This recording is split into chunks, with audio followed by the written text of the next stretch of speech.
किसान भाई और बहनों, राम राम।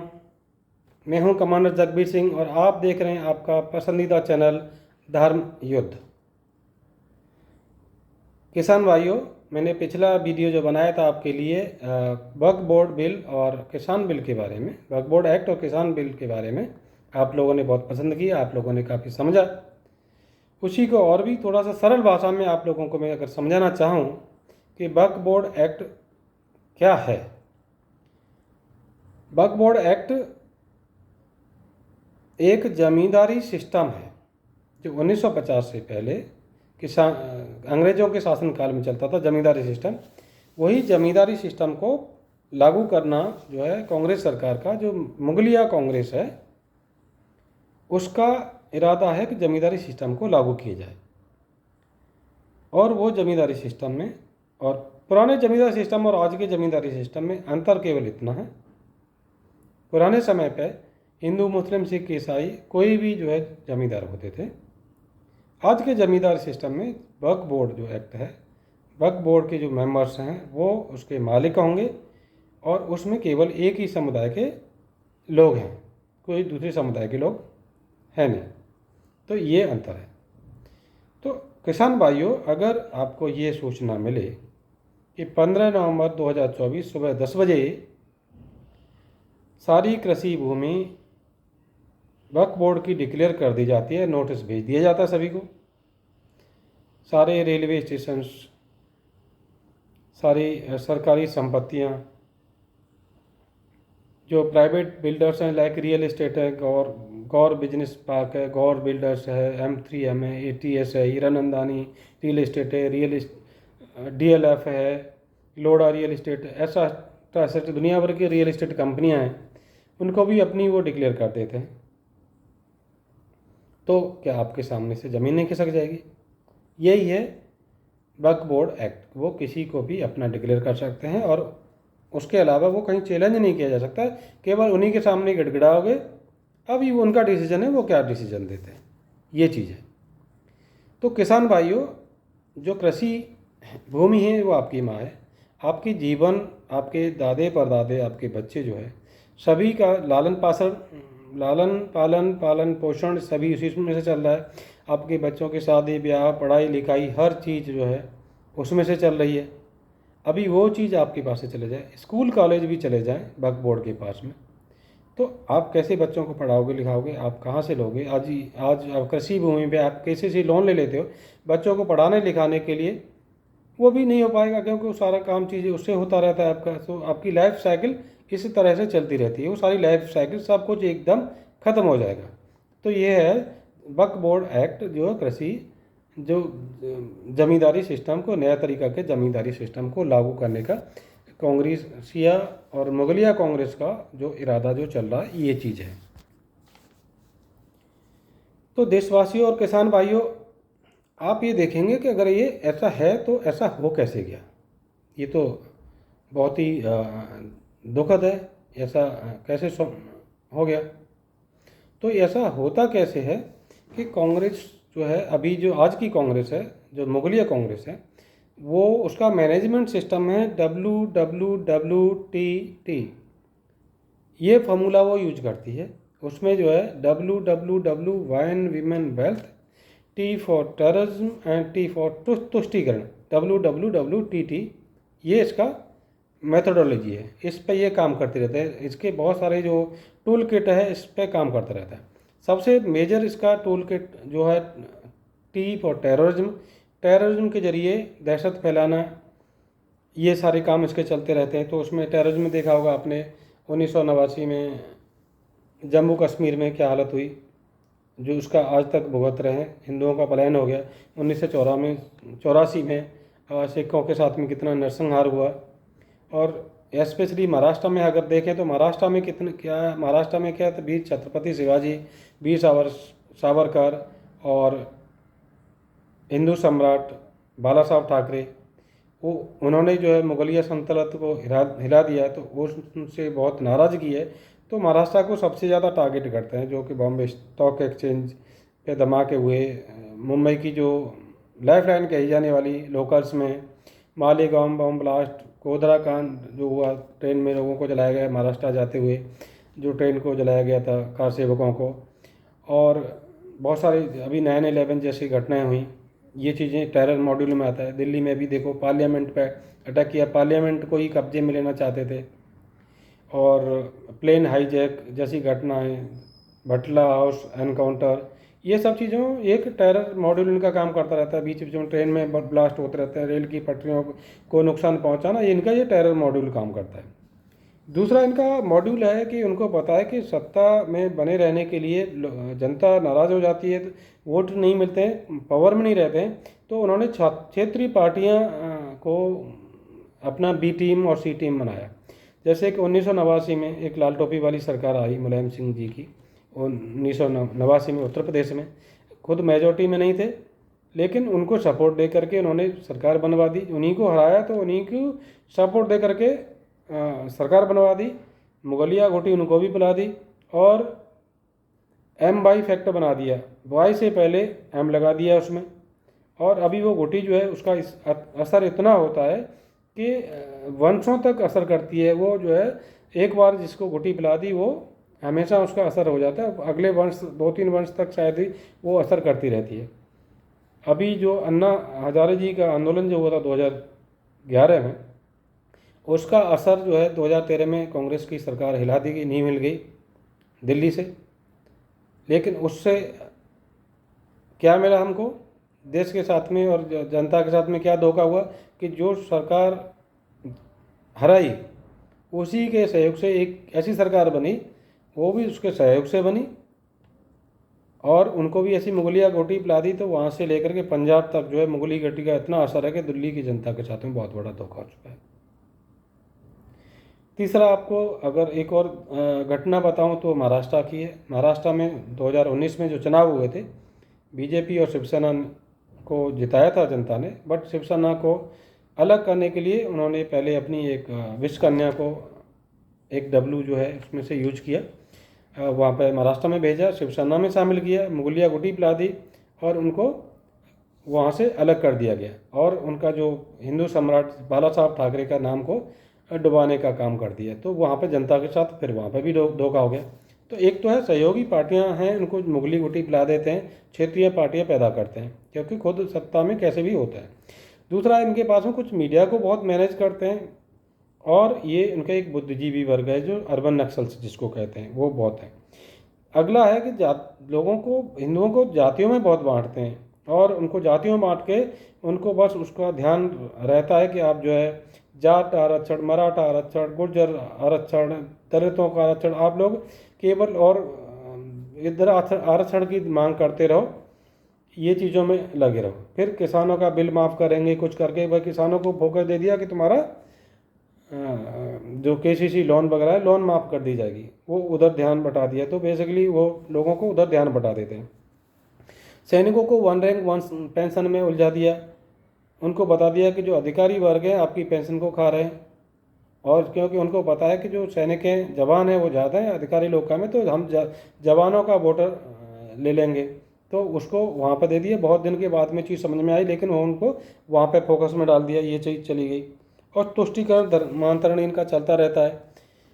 सरकारी कर्मचारियों को रिश्वत की छूट मिलती है इनके राजकाज में कि भाई आप कितना भी लूट पाट कर सकते हो, कितना भी गोरख धंधे आप चला सकते हो, लूटो, किसानों को लूटो, किसी को भी लूटो, रिश्वत लो, आधार कार्ड बनाओ पैसे लेकर के, किसी के भी जो बाहर से जो घुसपैठिए आ रहे हैं, पैन कार्ड, आधार कार्ड, वोटर कार्ड, कुछ भी बनाओ, पैसे लो, लूटो, खाओ, तो वो उनको उस हिसाब से खुश रहते हैं। तो वो भी उनके मॉड्यूल में काम करते रहते हैं ज़्यादातर। सभी तो नहीं करते होंगे, बट बहुत सारे लोग जो है वो चीज़ों में लिप्त हैं, जो कि समय समय पर आता रहता है। अगला चीज़ है, 2 मुद्दे जो है इन्होंने, जो प्रेजेंट सरकार है, किसान बिल ला करके और अग्निवीर सिस्टम में इन्होंने एक मुद्दा खुद दे दिया, जो कि शायद सही तरीके से है या सही वक्त पर वो चीज़ इम्प्लीमेंट नहीं हुई या सही तरीके से कम्युनिकेट नहीं की, तो वो चीज़ में जो जनता को उधर उलझा दिया गया, क्योंकि उनका सिस्टम ही है, कुछ अडानी अम्बानी कह करके ये चीज़ को, मॉड्यूल को चलाते रहते हैं। तो ये चीज़ें इनकी ऐसे इस हिसाब से चलती रहती हैं। तो ये चीज़ों को बहुत ध्यान देना है कि कैसे कैसे इनका मॉड्यूल काम करता रहा है। कभी खटाखट करके इलेक्शन बहुत होते हैं। अभी इस साल में देखो 3 बार इलेक्शंस हो गए, अभी 2 जनरल इलेक्शंस हुए, फिर उसके बाद हरियाणा में इलेक्शन हुए, अभी महाराष्ट्र में झारखंड में इलेक्शन हो रहे हैं, सरकारें इसमें बिजी रहती हैं, तो काज नहीं हो पाते, काफ़ी नुकसान होता है। तो ये चीज़ ये का बड़ा नुकसान होता है। और अगला जो है, अब इसका इलाज कैसे होता है, कैसा कैसा इलाज हो कि जो जमींदारी सिस्टम जो लगा दिया इन्होंने 2013 में, इसको इलाज कैसे होना चाहिए। तो इसका इलाज का सही तरीका है, सही कानून बना करके पार्लियामेंट में कानून बनाए जाते हैं। सो ये अगर अभी जो 2024 में एक जेपी जॉइंट पार्लियामेंट्री कमेटी बनाई है, उस पर कानून बनाया जा रहा है, जिसके अध्यक्ष हैं श्री जगदम्बिका पाल जी। अभी वो फिलहाल कर्नाटक के दौरे पे भी गए हुए, तो उनकी जुबानी भी सुनाता हूँ कि कर्नाटक में हो क्या रहा है। एक अनुकूल सरकार आई हुई है, तो अभी फ़िलहाल भी जो है बहुत सारी कर्नाटक में किसानों की ज़मीन को हड़पा जा रहा है, और वहाँ पर से अपना जो है जहाँ किसानों की बातें सुनी हैं उन्होंने जगदम्बिका पाल जी ने, और उनकी ज़बानी आपको सुनवाऊंगा कि क्या बोल रहे हैं। अभी तक जो है 9.5 लाख एकड़ करीबन जो है ज़मीन वक्फ बोर्ड हड़प चुका है। और ये जो ज़मीन है 45 देश हैं दुनिया के, छोटे छोटे देश, उनसे तो ज़्यादा बड़ा हिस्सा जो है वक्फ बोर्ड अभी तक हड़प चुका है। तो ये चीज़ें और ये जो वो बिल जो लेकर आया है 2024 में, ये मेरे ख्याल से काफ़ी लेट कर दिया है। 2013 में जो आया था, 2014 में सरकार बदल गई थी, 2014 में लेके आना था, क्योंकि तब से 10 साल में बहुत सारी किसानों की ज़मीन जो है हड़पी जा चुकी है वक्फ बोर्ड द्वारा अभी तक। तो अगर ये 2014 में कमज़ोर सरकार बनी होती, तो समझिए कि 2014 से लेके 2000 अभी 2024 तक 10 साल में सारी एग्रीकल्चर लैंड और बहुत सारी सरकारी संपत्तियां वक्फ बोर्ड की 100% हो गई होती, जमींदारी सिस्टम लागू हो गया होता। तो 2014 से 19 के कार्यकाल में ये गवर्नमेंट ने उसको अमेंडमेंट नहीं लेकर के आए, दूसरे कार्यकाल में भी नहीं लेके आए। दूसरे कार्यकाल में जो किसान बिल लेकर के आए थे, वो उस समय उतना इम्पोर्टेंट नहीं था। जो जो वक्फ बोर्ड एक्ट है उसका अमेंडमेंट होना ज़्यादा ज़रूरी था, ये बहुत ही ज़रूरी था। अगर ये 2024 में साम दाम दंड भेद हर सारी शक्तियाँ लगा दी थी इसको सरकार को हराने के लिए, देशी और विदेशी ताकतों ने, इंटरनल फोर्सेज ने भी, अगर ये सरकार कमज़ोर बनती या उनकी बन गई होती, तो वक्फ बोर्ड एक्ट के थ्रू अगले 5 साल में सारी संपत्तियां किसानों की छिन चुकी होती। तो ये एक बहुत बड़ा विश्वासघात होता। ये जो कांग्रेस, मुगलिया कांग्रेस है, ये जो है कैसे विश्वासघात करती है, लोगों को कैसे उलझाती है और पीछे से छुरा दौड़ती है ये चीज़ों का। तो अभी पार्लियामेंट में जो चीज़ चल रही है, जेपीसी बनाई हुई है, इस पर अभी एटलीस्ट दिन देरी हुई, अंधेरी नहीं हुई। सरकार ने अभी जागी, अभी सही सख्त कानून बनने वाला है।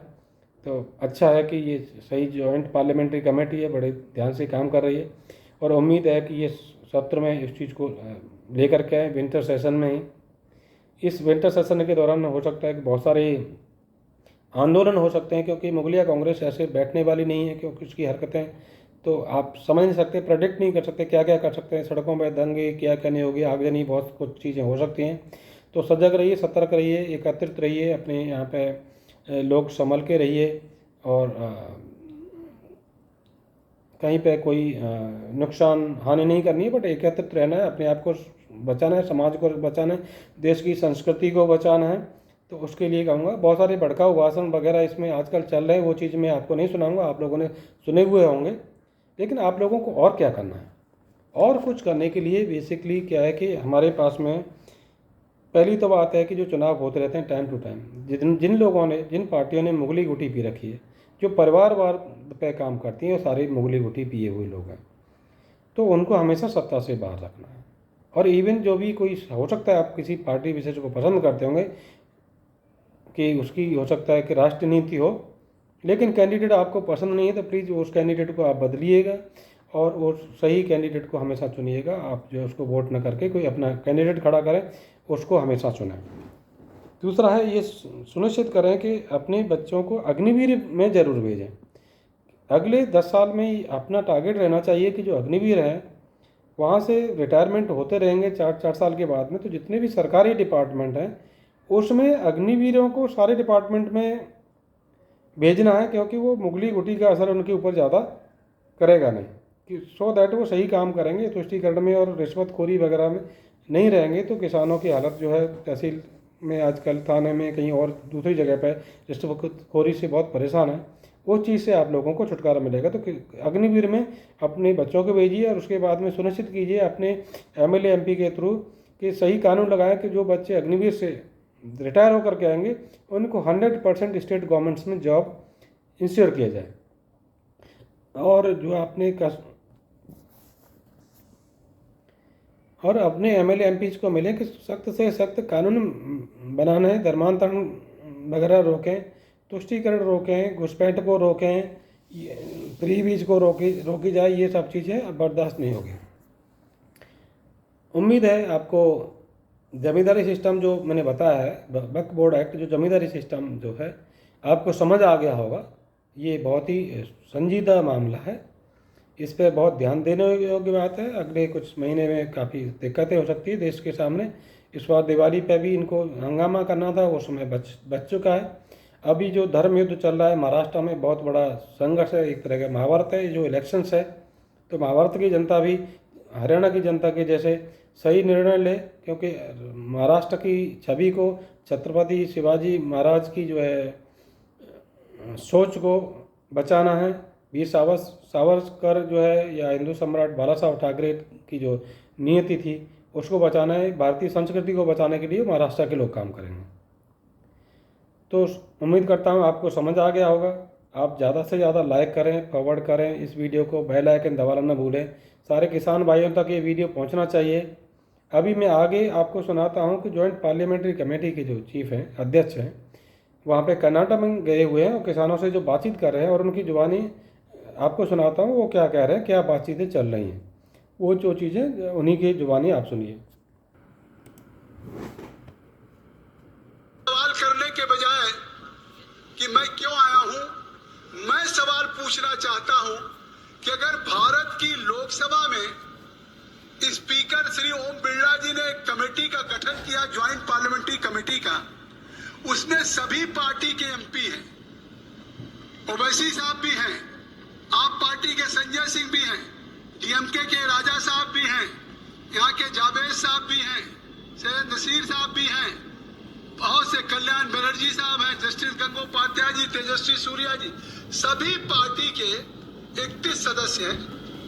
तो जब ऑल पार्टी हम इस कानून को थ्रेडबेयर डिस्कस कर रहे हैं, रोज हमारी चर्चा हो रही है, तो जब ये कानून सब पार्टी के MPs के राय के बाद रिपोर्ट आएगी और रिपोर्ट के बाद कानून बनेगा, तो इस कर्नाटका में क्या जल्दी पड़ी है और ऐसा कौन हो रहा है, कौन उसका जिम्मेदार है और ये किसकी जिम्मेदारी है कि जब ये कमेटी बनी करीब 2 महीने पहले, इस 2 महीने में कर्नाटका एक ऐसा स्टेट है कि 38% नोटिस वक्फ का और बढ़ गया है किसानों की जमीन पे और तमाम लोगों के जमीन पे। तो इतनी बड़ी संख्या में, जैसा अभी हमारे तमाम शोभा जी ने कहा, तेजस्वी जी ने कहा, और पूरे प्रदेश में एक एजिटेशन शुरू हो गया। आखिर इतनी क्या जल्दी? जब एक ट्रांसपेरेंट कानून आ रहा है तो किसी को जिले जिले में जाके अदालत लगाने का काम, और जिसको कि ये वक्त की प्रॉपर्टी, हम बहुत विस्तार नहीं जाना चाहते हैं, बहुत से डॉक्यूमेंट, बहुत टाइम लगेगा। मैं एक उदाहरण दे रहा हूं कि एक किसान जो मल्लिका अर्जुन है, इंडी तालुक के हैं, विजयपुरा के, उन्होंने कहा they handed me thick document showing the Waqf had a claim on my land, कि उनकी जमीन पे उनको एक डॉक्यूमेंट दिया गया कि आपकी जमीन, लैंड जो है आपकी जमीन, वो वक्त की है। But I am not an educated, उन्होंने कहा मैं एजुकेटेड नहीं हूं इसलिए मैं उस डॉक्यूमेंट को पढ़ नहीं पा रहा हूं, लेकिन मैं ये जानता हूं कि ये जो जमीन है, मैं बरसों से फार्मिंग करता हूं, वो हमारी है। अगर हमें एक दस्तावेज खाली पकड़ा दिया जाएगा कि अब आपकी ये जमीन नहीं, वक्त की जमीन है, तो आखिर एक मल्लिका अर्जुन किसान जैसे हजारों किसानों के सामने ये जो सवाल खड़ा हो गया है, इसका कौन जिम्मेदार है कर्नाटक में, इसका जवाब सरकार को देना पड़ेगा कि आखिर इस तरीके से क्यों घटनाएं हो रही, या जिस तरीके से हो रहा है be that as it is also reported that the Karnataka Waqf Minister Sri V.J. Jamir Ahmad Khan has been setting a target to revenue authorities during his meetings with the Tehsildar, Assistant Commissioner, Deputy Commissioner to register the identified Waqf properties expeditiously. Even in November 7 नवंबर को एक village है बागलकोट में, जिस एक गांव के उस बागलकोट में एक विलेज में 16,000 लोग जो बरसों से रह रहे थे उसको वक्फ प्रॉपर्टी डिक्लेयर कर दिया। इसलिए जगदम्बिका पाल चल के आए कि हमको अगर जिम्मेदारी वक्फ बोर्ड के चेयरमैन की मिली है तो ये नहीं कि जो बरसों से कोई अपने मकान में रह रहा है, बरसों से किसान 1920 से 1930 से लगातार खेती कर रहे हैं और उसके बाद उसको हो जाए। Farmers were issued notices by the Waqf Board seeking eviction of their lands, though they have been cultivating it for over a century. 1920-1930 से जिन जमीनों पे कर्नाटक के किसान खेती कर रहे हैं उनको आज इस दौरान क्यों नोटिस वक्फ बोर्ड का दिया जा रहा है जब तक कानून न पास हो जाए? इसलिए हम चल के आए हैं, तेजस्वी जी चल के आए हैं, हम ये मिलने आए, हम इसको अपने रिपोर्ट का पार्ट बनाएंगे। तो इसलिए केवल नोटिस नहीं दिया जा रहा, उनको नोटिस के साथ साथ farmers claim that apart from being some notices, changes have been made in the RTC.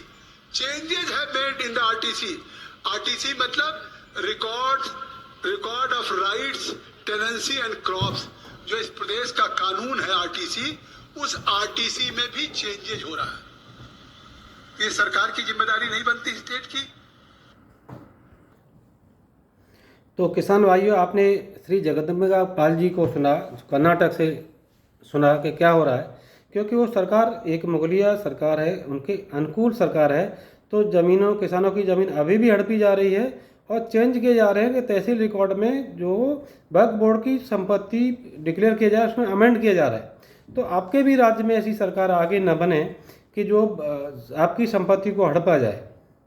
तो ये चीज़ को ध्यान में रखते हुए हमेशा वोट करो, चुनाव करो, अपने बच्चों का भविष्य सुनिश्चित करो। आपकी ज़मीन को आपको बचाना है। तो ज़मींदारी सिस्टम जो पुराना जो था वो वापस ज़मींदारी सिस्टम पे नहीं जाना है, उसको किसी भी हालत में हम लोगों को सबको मिलके बचाना है। तो ये है आपका वक्फ बोर्ड एक्ट या ज़मींदारी सिस्टम, जो आधुनिक ज़मींदारी सिस्टम जो मुगलिया कांग्रेस ने लेके आए थे, वो आपके समझ रखा। उम्मीद करता हूँ आपको पसंद आया होगा, समझ आया होगा। तो ज़्यादा से ज़्यादा लोगों में आप जो इसको पहुँचाइए, सो दैट सभी किसान भाइयों को इस चीज़ का पता लगे। बहुत बहुत धन्यवाद, नमस्कार।